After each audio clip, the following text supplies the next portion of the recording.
Haleluya, Luar selamat biasa. malam saudara-saudara di seluruh dunia dari berbagai macam waktu. Terima kasih untuk kesempatan yang luar biasa ini saya boleh menyampaikan. Kalau saya ditanya, apakah Allahnya orang Islam dengan Allahnya orang Kristen sama? Saya sebagai penginjil itu akan menjawab seperti apa yang dijawab oleh Paulus. Kita buka langsung, ada yang siap ya, Roma 3 ayat 29. Roma 3 ayat 29. Roma 3 ayat 29 firman-Nya, Ya. Atau adakah Allah hanya Allah orang Yahudi saja? Bukankah ia juga adalah Allah bangsa-bangsa lain? Ya, benar. Ia juga adalah Allah bangsa-bangsa lain. Jadi Allah itu ya sama gitu. Allah yang disembah oleh orang Yahudi, orang Islam, sama kata Paulus. Kenapa Paulus menjawab sebegitu? Karena Paulus itu penginjil, pemberita firman. Di 1 Korintus 1 ayat 17, silakan dibaca dulu.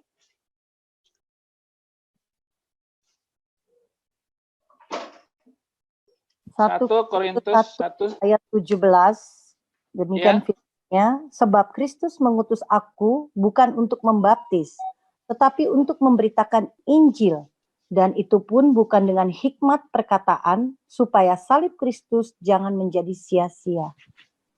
Nah, Allahnya sama gitu. Kata Paulus, kepada saya diutus khusus oleh Yesus, bukan untuk membaptis, tapi untuk menjadi penginjil. Itu roh penginjilan yang ada di Paulus itu lebih kuat sekali, sehingga segala langkah perjalanannya itu waktu ke waktu hanya memikirkan bagaimana menginjil ini sebagai langkah, sebagai ujung tombak membangun gereja mula-mula. Itu sebabnya Paulus itu, dia mengaku sendiri bahwa saya bukan datang untuk membaptis, tetapi untuk memberitakan, menjadi penginjil. Itu sebabnya Paulus menjawab, Allah Yahudi, Allah orang Islam sama. Bedanya di mana? Roma 10 ayat 2 dan 3. Roma 10 ayat 2 dan 3. Roma 10 ayat 2 dan 3. Sebab aku dapat memberi kesaksian tentang mereka, bahwa mereka sungguh-sungguh giat untuk Allah, tetapi tanpa pengertian yang benar. Sebab oleh karena mereka tidak mengenal kebenaran Allah, dan oleh karena mereka berusaha untuk mendirikan kebenaran mereka sendiri, maka mereka tidak takluk kepada kebenaran Allah. Amin. Amin. Gitu. 5 kali sehari mereka teriak-teriak, Allahu, Allahu katanya. Tetapi tanpa pengertian yang benar. Tanpa mengerti Allah itu siapa. Allah itu digambarkan itu sadis. Allah itu sangat marah. Allah itu dendam, benci. Lalu digambarkanlah Allah itu dengan ketakutan dan kengerian. Tetapi Allah yang disembah oleh orang Yahudi dan Allah yang disembah oleh orang Kristen, Allah yang kita kenal di dalam Yesus Kristus. Itu sebabnya tidak ada pertentangan, tidak ada kebencian, tidak ada boleh kita memusuhi orang karena beda agama. Kita boleh berbicara apa saja tentang agama mereka, tetapi bukan karena membenci, tapi bagaimana memberitakan Injil ini kepada mereka dengan penuh kasih, dengan penuh, karena Yesus itu kasih. Yesus itu luar biasa, saudara. Kalau ada Anda di dalam Yesus dan firman itu ada di dalam kamu, minta apa saja katanya. Betapa apa hubungan kita dengan Yesus itu adalah hubungan kita dengan nyawa kita sendiri. Begitulah kita mengenal Allah di dalam Yesus Kristus. Nah, kalau begitu, ya, Efesus 3 ayat 19, dan mengenal kasih itu, sekalipun ia melampaui segala pengetahuan. Aku berdoa supaya kamu dipenuhi di dalam seluruh kepenuhan oleh Allah. Jadi kita terpenuhi oleh Allah itu. Siapa? Yesus Kristus. Ya, Yesus Kristus. Nah, bagaimana kita itu? Makanya di Roma, baca Roma 5 ayat 8. Roma 5 ayat 8. Roma 5 ayat 8. Roma 5 ayat 8. Akan tetapi Allah menunjukkan kasih-Nya kepada kita, oleh karena Kristus telah mati untuk kita ketika kita masih berdosa. Amin. Haleluya. Jadi luar biasa hubungan kita dengan Allah yang di dalam Yesus Kristus itu. Jadi begini, kalau begitu kesimpulannya apa? Samakah Allah yang disembah oleh orang Islam dengan orang Kristen? Kalau orang Islam bilang begini, la ilaha illallah, tiada Tuhan selain Allah. Berdasarkan pengertian yang baru ini, maka kita simpulkan, tiada Allah selain Yesus Kristus. Coba ulang, sama-sama. Tiada Allah selain Yesus Kristus. Haleluya. Haleluya. Amin. Terus 1 Yohanes 5 ayat 20. Ini kesimpulannya. 1 Yohanes 5 ayat 20. 1 Yohanes 5 ayat 20. Akan tetapi kita tahu bahwa anak Allah telah datang dan telah mengaruniakan pengertian kepada kita, supaya kita mengenal yang benar, dan kita ada di dalam yang benar, di dalam anaknya Yesus Kristus. Dia adalah Allah yang benar dan hidup yang kekal. Amin. Nah, tiada Allah selain Yesus Kristus. Nah, saudara harus tahu itu. Gitu. Saya tanpa kan Allah itu salah, itu kan nama pribadi, sesembahannya orang Islam. Alkitab itu yang diterjemahkan oleh Lai ke dalam bahasa Indonesia memang tidak ada untuk mengungkapkan Yahweh itu. Yahweh itu. Kecuali dengan menggunakan kata Allah. Kata Allah. Maka berdasarkan ayat-ayat yang banyak tadi, kita akan berkesimpulan Allah yang kita sembah itu adalah Yesus Kristus. Nah,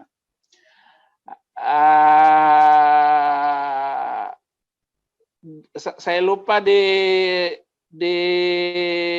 apa namanya, di dalam Mazmur, di Mazmur itu Allah yang disembah oleh bangsa-bangsa itu adalah hampa. Allah yang disembah oleh bangsa-bangsa lain itu adalah berhala. Tetapi Allah yang kita sembah Allah yang kita sembah adalah Yesus Kristus. Yesus Kristus. In the name of Jesus Kristus. Nah, itu. Mazmur 68 ayat 36, Allah adalah dahsyat. Dari dalam tempat kudusnya Allah Israel. Dia mengaruniakan kekuasaan dan kekuatan umatnya. Terpujilah Allah. Nah, itu saya belum menemukan ayatnya.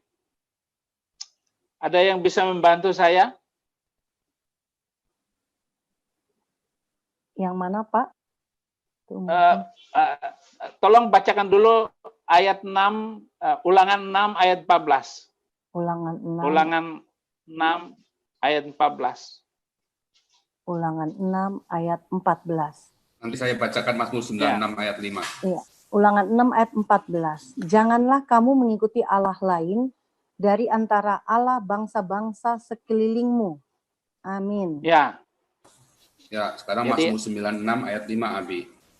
Ya. Yang Mazmur 96 ayat yang ke-5. Ya. Sebab segala Allah bangsa-bangsa adalah hampa, tetapi Yehova lah yang menjadikan langit. Amin. Amin. Itu Allah bangsa lain itu hampa. Allah bangsa lain itu bikin putus asa. Allah bangsa lain harus kita putar-putar 7 kali di batu hitam atau di batu merah atau batu kuning gitu. Kita tidak mengenal Allah yang seperti itu. Allah bangsa lain adalah hampa katanya. Kemudian Allah bangsa lain juga itu di Keluaran adalah berhala gitu. Tetapi kesimpulan kita dari pertanyaan tadi bahwa Allah yang kita kenal in the name of Christ gitu. Itulah yang memberikan nama dan mengenalkan kepada kita nama segala nama, Yesus Kristus. Itu jawaban saya. Jadi saya berharap itu ya. Jadi dari premis jadi premis yang pertama tadi bahwa Allah yang disembah oleh orang Islam sama dengan Allah orang Kristen, itu maksudnya seharusnya mereka menyembah kepada Allah yang sama dengan kita, dan memang Yesus Kristus adalah Allah segala Allah, termasuk Allahnya Allah orang Mekah. Begitu toh Abi? Ya, bisa. Artinya? Ya, benar. Nah, ya. Waktu Muhammad itu menerima wahyu dari Jibril yang katanya berasal dari Allah, ini sebenarnya Allah dengan huruf kecil ya Abi ya. Ya. Jadi Allahnya orang Mekah yang mereka sendiri sujud kepada Yesus Kristus. Begitu Abi ya. Nah, benar. lalu bagaimana kemudian Allahnya orang Mekah ini bisa menguasai di zaman itu ya seluruh jazirah Arab, sehingga tercipta satu pola. Kita tahu kan kalau kemarin ini ribut ya, Ustadz Masihud ini mau eyel-eyelan sama saya, nggak boleh pakai kata Allah di dalam Alkitab kita itu. Saya marahin dia, saya hardik dia kan, kamu siapa ngatur-ngatur saya? Nah saya bilang, sebelum Muhammad lahir ceprot, orang Kristen di Arab sudah memanggil Allah kepada Yesus, ya kan? Nah permasalahannya kan bagaimana bisa kemudian di zaman ini di Malaysia sudah mulai ya menghapus kata Allah di dalam Alkitab, sementara Allah ini sudah terlanjur menjadi serapan suatu bahasa, menjadi suatu kata yang lazim untuk menggantikan kata dewa atau ilah atau dewa, ilah, Elohim di dalam bahasa Indonesia, Abi. Sedangkan kata Allah ini kemarin Ustadz Masihud ngeyel. Saya sudah berkata bahwa Allah itu berasal dari kata Elah, bahasa Aram. Tapi karena ada cuma satu, dianggap semuanya yang satu itu, maka ada kalimat isimnya, Abi. Abi boleh tolong terangkan lagi nggak tentang asal-usul kata Allahnya dalam bahasa Arab ini, Abi? Ya. Sebelum Nabi Muhammad, Allah itu mereka mengenalnya di dalam berhala-berhala. Sekeliling Ka'bah itu ada 365 berhala yang ditaruhkan dan itu adalah Allah-Allah mereka. Maka Allahnya itu ada Al-Lata, Al-Uzzata, Al-Manata. Allah itu punya putri yang disebut 3 orang tadi. Tetapi datanglah Muhammad untuk kemudian mengkristalkan Allah itu menjadi Esa. Qul huwallahu ahad. Allah itu Esa. Allah itu tunggal satu gitu. Jadi tidak mengenal lagi berhala-berhala yang lain itu setelah Fathu Makkah tahun ke-9 kemenangan Muhammad setelah hijrahnya itu datang ke Mekah, kemudian menumbangkan seluruh berhala-berhala itu yang di sekeliling itu, dan tinggallah satu yang disebut batu hitam Hajar al-Aswad itu yang ditaruh di pojok Ka'bah itu. Dan saya juga tidak tahu persis kenapa batu hitam itu tetap ditaruh di pojok Ka'bah dari batu-batu yang 360 lebih itu sebagai berhala pada waktu itu. Jadi sebelum itu Allahus Somad, Allah Subhanahu wa Ta'ala itu belum dikenal oleh Muslim kecuali setelah datangnya Nabi Muhammad. Itulah riwayatnya. Kalau begitu Anda bisa menginspirasikan, boleh membayangkan, boleh ngelamun bahwa kalau tanpa Muhammad, Allah Subhanahu wa Ta'ala itu tidak ada. Tidak dikenal Allah itu. Nah, demikian pula Allah bangsa-bangsa sebelum itu ada di orang-orang di Syria, ada orang-orang yang menyembah agama Ahura Mazda, itu sudah mengenal keesaan itu. Allah yang esa itu juga sudah dikenal, tapi namanya beda. Itu Tuhan mereka dengan Tuhan mereka, mereka beda-beda sebutannya. Jadi kalau begitu Allah yang dipakai untuk translate ke dalam Alkitab bahasa Indonesia bukan Allah Subhanahu wa Ta'ala, tetapi Allah gitu. Sang-lah gitu. Kalau al itu sang lah, jadi namanya itu lah, Tuhan itu adalah lah. Tetapi Muhammad menspesifikasikan nama Allah itu dengan sebutannya Allah gitu. Nah, itu baru Sang Hyang. Jadi Allah itu ya Sang Hyang. Maka bahasa Indonesia untuk sholat itu sembahyang, menyembah Sang Hyang itu. Nah ini lebih untuk menjelaskan itu perlu waktu yang lama dan teologi yang rumit untuk membicarakannya, bukan pada kesempatan ini.